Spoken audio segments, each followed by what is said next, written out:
uşaqlar, 2 feil yazmışım. Gələrlər, bir dəfə gəlirlər feili. Instagramda story edib paylaşmışdım. Çox uşaq insanlar bunu səhv cavab verirlər. Tələffüzünü soruşurdu. Yanınıza salın belə bir qayda. Qeyri-qəti gələcək zamanın şəkilçisi ar.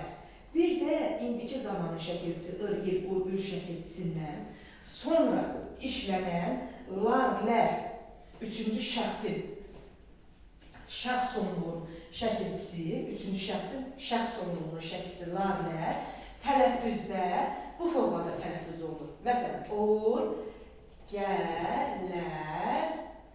r düşür, olur, gələrlər və burada da r samiti düşür, olur, gəlirlər.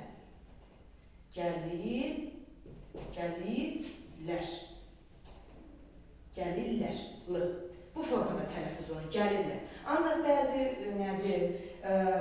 çox adam demək olar istər bilməmişdir. Bunu düşünürlər ki, bu elə bilirlər ki, bunlar cəm şəkilçilərdir, ismin cəm şəkilçisidir. İsmin cəm şəkilçisini bu formada düşünürlər ki, deyirlər ki, soruşdular ki, mənə axmırar kimi tələffüz olunur. Xeyr, bunlar isim deyil ki, bunlar larlər şəkilçisi tələffüzdə olsun rar kimi. Bu feildir. Feil olduğuna görə avtomatik tələffüzdə r samiti düşür, qeyri-qəti gələcəkdə də, indiki zamandadır. R-lar düşür, tələffüzdə olur gələrlər, burada da olur gəlirlər. Bu qədər bəs.